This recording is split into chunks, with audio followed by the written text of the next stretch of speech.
Que como todos los martes hable con nosotros sin censura. Gracias por su paciencia, doctora. ¿Cómo le va? Muy bien, Vicente, escuchándolos y escuchando la comparecencia, la explicación del secretario de Hacienda y bueno, pues también aquí presente para comentar varios temas. Oiga, ¿vio cómo se armó el relajo en el Senado ayer con la comparecencia de Hugo López-Gatell? Yo dije que algunas senadoras que le demostraron su desprecio sonaban así muy despechadas, tipo muchachas en Twitter diciendo que sea fake news lo de los besitos y de las fotografías de Hugo López-Gatell con una señora o señorita en un restaurante. Vaya teatro, ¿no?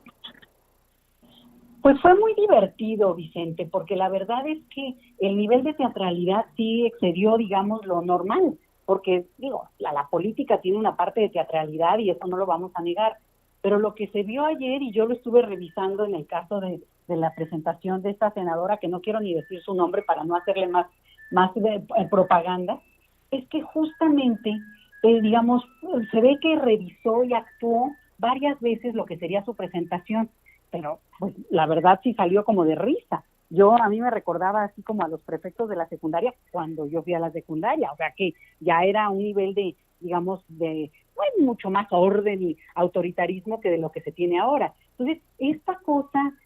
que yo creo que tenía la intención justamente eso, de provocar y permitir que se repitiera incansablemente, porque si no, ¿cómo jalan los reflectores, Vicente? La verdad, yo aquí veo una cosa muy interesante, y es que al final de cuentas, dado que López-Gatell ha resultado un personaje pues muy atractivo mediáticamente, muy verosímil en muchas de las cuestiones que él maneja, y obviamente, y esto sí lo pongo, digamos, en paralelo, pues este es un tema que en todo el mundo, en todos los países, tiene a los gobiernos con un conflicto interno, Alemania, España, Argentina, Brasil, Estados Unidos, ¿qué te puedo decir? Que no sepamos, ¿no? Entonces, dado eso, pues esta figura que ha resultado, bueno, pues que en algunos descansa un cierto conocimiento, podemos darle seguimiento, saber qué está diciendo, y obviamente eso no le quita nada a la tragedia que implica lo que ha sido la pandemia en sí misma. Pero, entonces, ese golpeteo que yo veo que se ha dado en torno a esta figura de López-Gatell, el seguimiento, la publicidad, y bueno, que hablen de él, haga lo que haga, ¿no? Porque bueno, te acordarás muy al principio que incluso si entraba corriendo ya había una foto, que si se comía unos tacos había una foto, que si sale con alguien habrá otra foto. Digo, es interesante, porque al final también es un intento de canalizar cierto malestar de algunos grupos en un tema, pues que lo tenemos encima, y sobre todo, creo que se ha relajado un poco, y hay que tener cuidado, el tema médico, el tema digamos, del impacto en la salud, como el impacto en lo económico. Entonces, digamos, es una forma de golpetear al gobierno. Yo he dicho varias veces, y lo he dicho contigo, a mí me parece que al final resultó un buen contrapeso, porque el presidente no suele tener contrapesos en sus secretarios, que se carga todas las culpas, lo bueno y lo malo lo carga, y eso yo creo que también pues desgasta una personalidad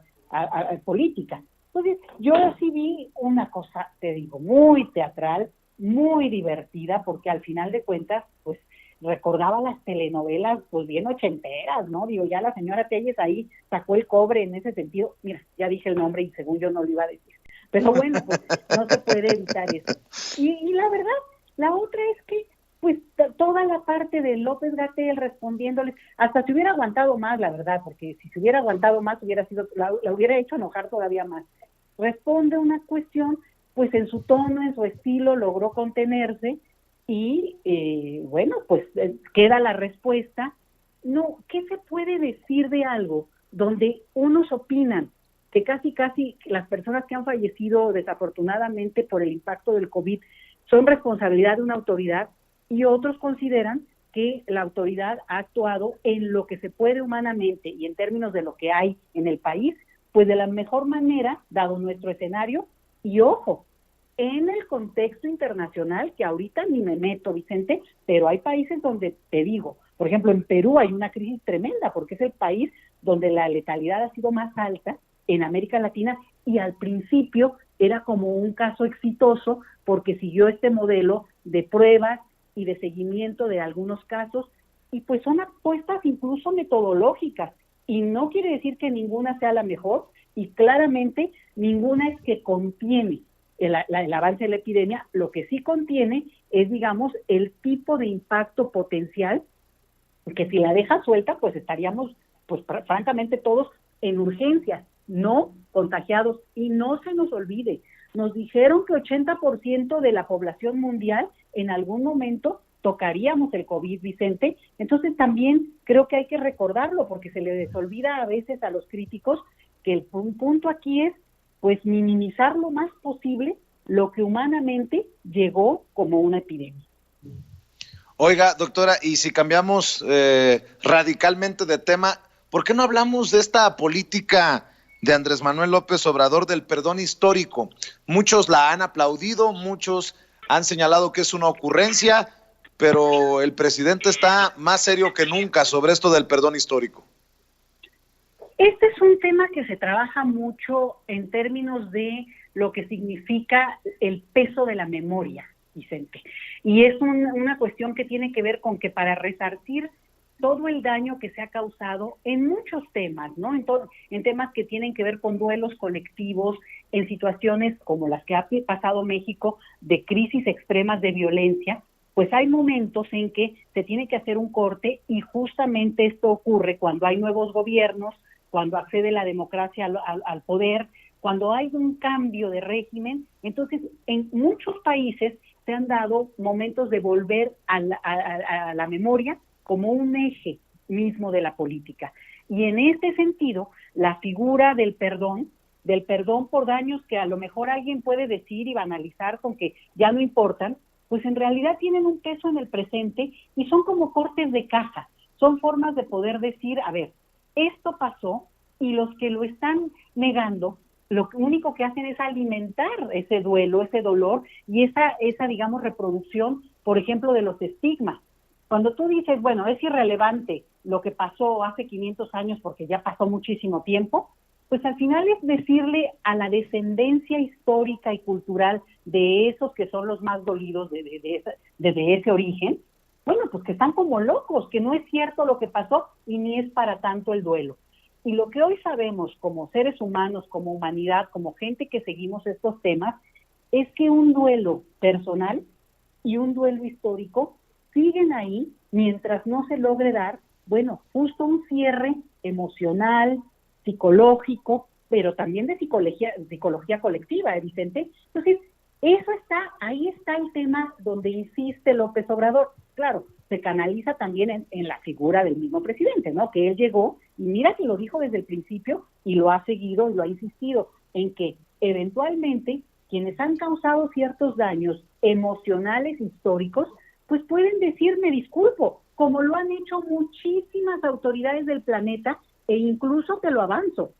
se han hecho leyes a propósito de resarcir los daños potenciales que pudieron haberse causado a los descendientes, no inmediatos, hasta en quinta generación en términos, digamos, de lo que podría ser, por ejemplo, mira, yo ya te había comentado alguna vez, porque López Obrador ya había puesto este tema en perspectiva, y es, por ejemplo, España le pidió perdón, el gobierno español, su majestad española, le pidió perdón a la comunidad judía sefaradí que fue expulsada cuando, digamos, en esta guerra religiosa, bueno, se les despojaron de sus tierras, de sus propias casas, y esa comunidad se dispersó y fue a dar mucho al Medio Oriente. Entonces esa es la comunidad sefaradí de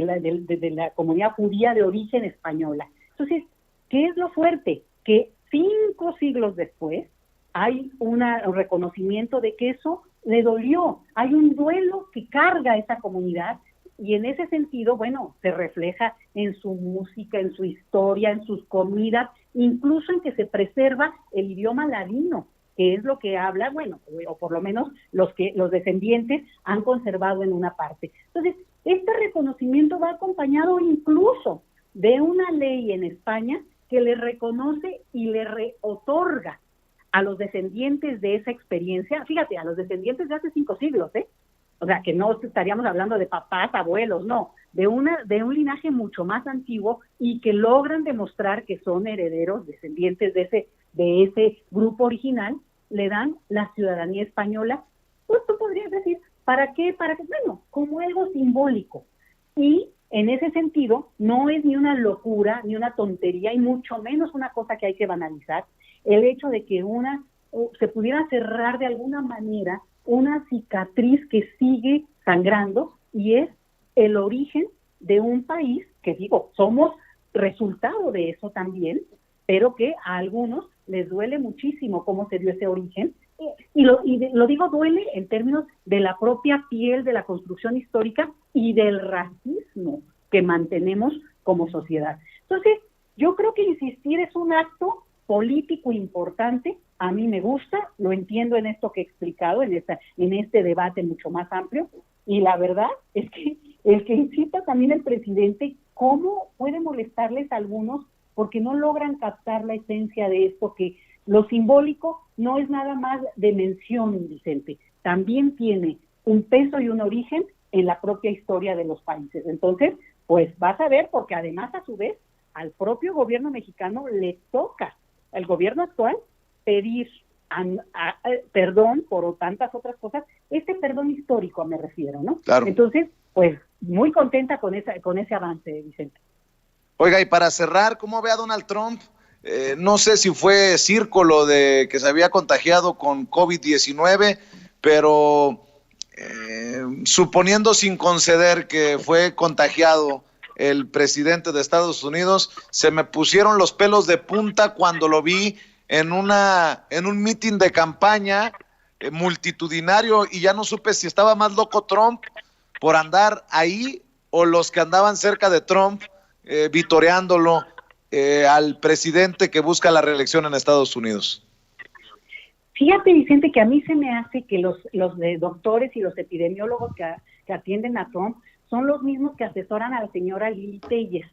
Entonces, pues están como en onda, y por eso ella tiene esa información privilegiada, como nos vino a decir en estos días de comparecencia. Y por eso, pues un Donald Trump que ahora resulta que se cree Superman y viene a decir que es muy probable que él es el primer ser humano en la Tierra, ¿no?, que venció al COVID en 3 días, cuando, ojo, sí requirió asistencia de aire, no fue así como que tan leve, porque también sabemos que un porcentaje importante podrá sentir o no síntomas o menos síntomas, y algunos, solamente algunos, requieren ya pasar a otro nivel de apoyo, y fue de él. Entonces, lo que estamos viendo en Estados Unidos es un circo político impresionante, muy al estilo de Donald Trump, muy al estilo de estos que cuestionan y no acaban de entender, y regreso al caso mexicano en esto, de lo que hablábamos al inicio, no acaban de entender que estamos frente a una cuestión de una complejidad mayúscula, que no tiene que ver con ser experto o no, sino que es un grupo mundial que va dándole seguimiento. Y cuando un grupo, como en el caso de Estados Unidos, niega el peso de, por ejemplo, guardarse en casa los famosos 15 días, Vicente, que todo mundo tiene que respetar, pues no solamente es ir contra todo ese mensaje y mandar un mensaje al contrario, sino montarse en un discurso que justamente le hace mucho daño al tema, mundialmente hablando, porque es como si el más macho, ¿no?, el señor Donald Trump, porque es muy macho y muy valiente y muy hombre, muy toro, ¿no?, puede él ser distinto a otras tantas gentes que aún en un escenario de aparente fortaleza física, pues han sido derrumbados por el COVID. Entonces, mira, la verdad es que estamos viendo momentos muy interesantes en la política estadounidense, porque cuando uno solo oye una versión, pues a lo mejor es esta que yo estoy reproduciendo, ¿no?, porque soy crítica de la manera como han llevado este tema en Estados Unidos. Pero cuando oyes a los defensores de Donald Trump, la verdad es que es impresionante y hay que oírlos, porque es como si oyeras también a las derechas del mundo diciendo justamente que pues es que se sobrepuso, porque al final de cuentas es probable que ni estaba enfermo o contagiado, o probablemente, digamos, tiene una capacidad superior y lo veneran por eso. Eso es lo que me parece más interesante para nosotros rescatarlo, aunque en las encuestas en Estados Unidos sí claramente, digamos, algunos de los grupos de indecisos sí han visto en esto un tema delicado porque al final de cuentas, pues el COVID ha impactado, todo el mundo cree que en su país es el único lugar donde ha impactado, ¿verdad? Pero en cada país ha impactado de igual manera,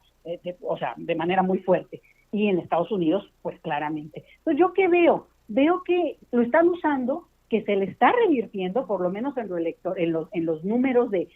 las proyecciones de voto, pero ¿qué me preocupa? Me preocupa que al final esas proyecciones de voto no son la manera como se gana en Estados Unidos, porque acuérdate que hay que llegar a esto de los delegados, que son los que finalmente por estado deciden y deciden quién es el candidato ganador. Entonces, vamos a darle seguimiento, pero claramente el tema del COVID entró en la campaña con este contagio y contagio mal llevado del señor Donald Trump, y a ver si no hay un caso por ahí que se complique, y entonces sí, lo cargarían al lado de los republicanos, sobre todo en el caso del candidato Trump. Pues como siempre es un placer escucharla los martes en este espacio sin censura, con sus opiniones, con su análisis, doctora Leticia Calderón Chelius. Le mando un abrazo y quedemos al pendiente para el próximo martes. Sí, y pórtense bien, Vicente, porque si no los pueden ir a regañar como prefecta de secundaria alguien por ahí. No se preocupe, que ya me contaron que anda muy activa en redes sociales la prefecta. Por cierto, ándele, la prefecta que agarra sus muñecas y se va enojada. Nos vemos, es la doctora Leticia Calderón Chelius, experta en asuntos migratorios, investigadora del Instituto Mora.